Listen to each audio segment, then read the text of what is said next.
On behalf of the General Assembly, I have the honor to welcome to the United Nations Our Excellency Samia Suluhu Hassan, President of the United Republic of Tanzania, and to invite her to address the Assembly. Thank you, Chair. Your Excellency Abdullah Shahid, President of the General Assembly, Your Excellency Antonio Guterres, Secretary General of the United Nations, Excellencies, Heads of State and Government, distinguished delegates, ladies and gentlemen, let me commence by joining previous speakers in applauding you, Mr. President, for being elected to preside over the 76th session of this August Assembly, and for the exemplary manner in which you have been presiding over this session. I also commend you for the able manner in which you mastered to make possible for us to meet physically, despite unprecedented circumstances brought by COVID-19 pandemic. The holding of this physical general debate this year, albeit with limitations, demonstrates again that humanity and multilateralism cannot and should not succumb to the virus. And thus, where there is a will, there is a way. This spirit is what we need going forward.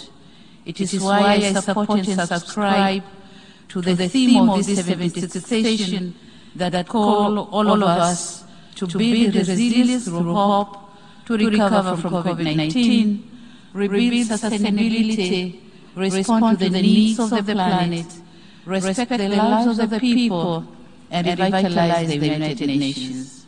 Mr. President, this is my maiden speech at the United Nations General Assembly.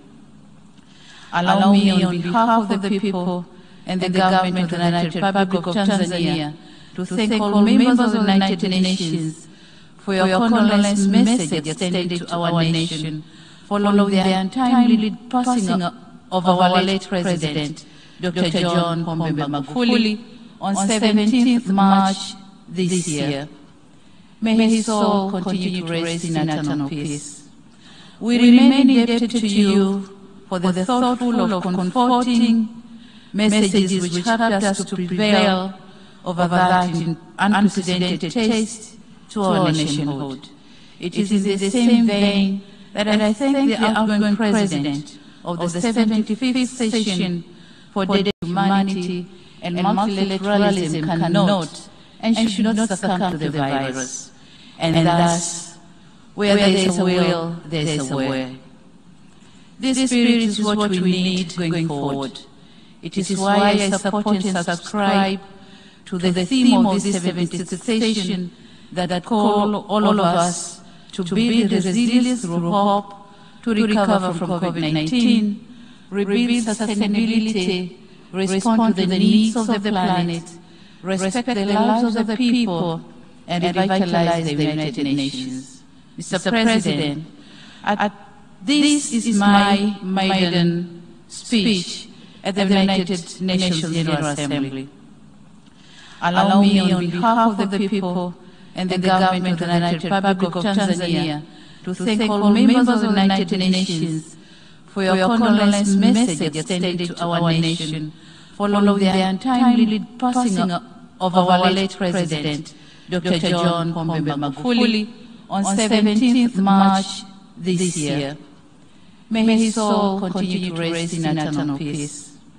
We remain indebted to you for the thoughtful of comforting messages which helped us to prevail over that unprecedented taste to our nationhood. It is in the same vein that I thank the outgoing President of the 75th session for dedicating a slot on the 59th plenary meeting of the General Assembly on 16th of April. Mr. President, COVID-19 pandemic has reminded us how vulnerable we are as individual countries, regardless of our size, wealth, or geography. As we meet here today, We have less than a decade ahead to meet our collective commitment to achieve the Sustainable Development Goals. I note with great regret that according to the Sustainable Development Goals report of 2020, right now, the world is not on track to achieve the 2030 agenda, mainly due to adverse impact of COVID-19. The report further shows that in some areas, this pandemic has even reversed the progress that was already achieved years back. For instance, it is expected that around 71 million people who got out of extreme poverty will be pushed back into that situation because of this pandemic. What is depressing is the fact that these impacts are not felt evenly. We in the developing world are the most affected. It is therefore imperative that concerted efforts are undertaken to address this devastating situation.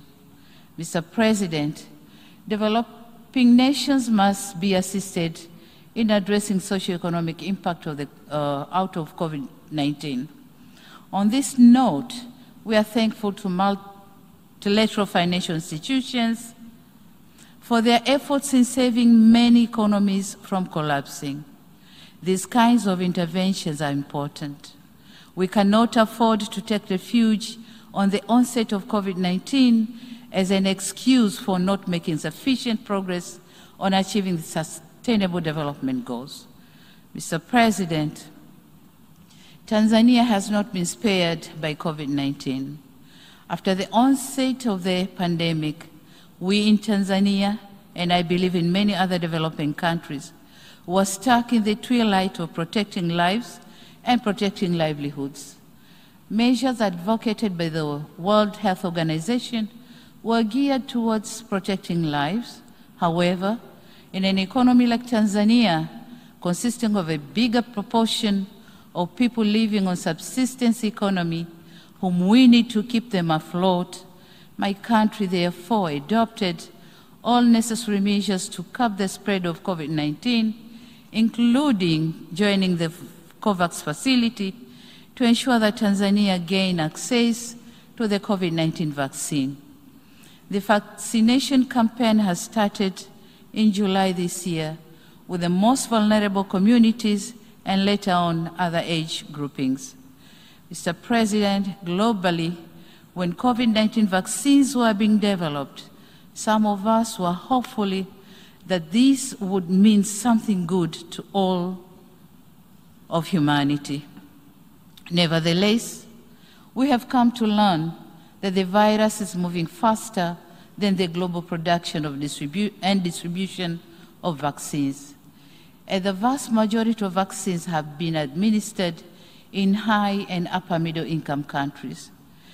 With the current pace, it is less likely that we'll meet the WHO threshold of vaccinating at least 40% of people in every country by end of 2021, and at least 70% by the first half of 2022. The level of vaccine inequity that we see is appalling. It is truly disheartening to see that whilst most of our countries have inoculated less than 2% of our populace and thus seek more vaccines for our people, other countries are about to roll out the third dose, calling it booster vaccine. We tend to forget that nobody is safe until everyone is safe. It is indispensable that countries with surplus COVID vaccine doses share them with other countries. On another note, it is our humble request that the patent rights on COVID-19 vaccines should be waived for developing countries so that they can afford to produce the vaccines. This is not only a necessary move to end this pandemic, but also the right thing to do in order to save humanity. Mr. President, on economic fronts, the United Republic of Tanzania, like other countries, has not been spared by the effects of the COVID-19. Before the pandemic, our economy was growing at the steady rate of 6.9% compared to the current growth rate estimated at 5.4%. We are now embarking on reviving the tourism sector, which was badly affected because of travel restrictions put in many countries as means to curb the spread of COVID-19. While slowly trying to revive most economic activities suffocated by the pandemic, the government continues to work hard to improve the business environment and attract more investment. Aware of the nexus between economic growth and governance, we managed to maintain peace and political stability with a vibrant democracy and institutionalized good governance practices, upholding rule of law and human rights. Mr. President, I wish to take note of the Secretary General's report on our common agenda, which raises key issues of our common concern, such as gender equality, climate change, and youth development. On gender equality, COVID-19 is threatening to roll back the gains which we have made. As the first female president in the history of my country, the burden of expectation to deliver gender equality is heavier on my shoulders. It is for this reason that I commend the initiative by the UN Women, France and Mexico to organize the Generation Equality Forum that took place in Paris in June this year, whereby my country volunteered to champion for women's economic rights and justice.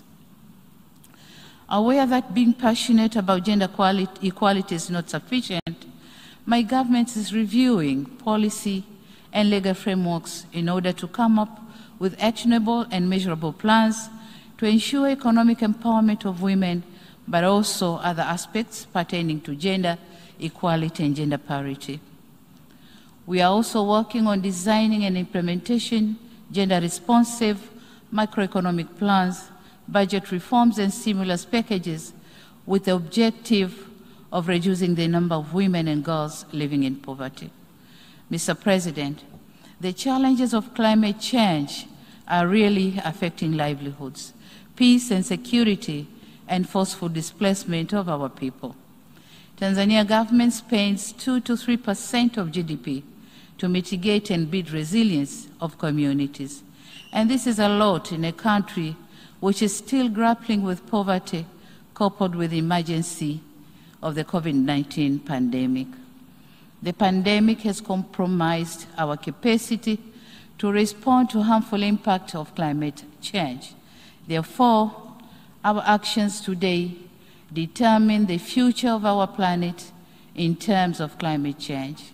And in this regard, I call for transparent modality for financial disbursement and emphasize that developed countries should fulfill their commitment to contribute $100 billion annually by 2025 so as to facilitate the implementation of the Paris Agreement. Mr. President, in conclusion, I wish to echo my country's commitment in pursuing the principles of multilateralism as enshrined in the Charter of the United Nations. I urge other nations to continue supporting this august institution. The onset of COVID-19 has given to all of us a lesson that we are deeply intertwined and that unilateralism will not get us anywhere when it comes to challenges that transcends our national boundaries. A wise person once said, and I quote, "Alone, one will go faster, but together we'll go far. Multilateralism must always prevail." Mr. Chairman, I thank you, and I thank you all for your kind attention. Thank you very much.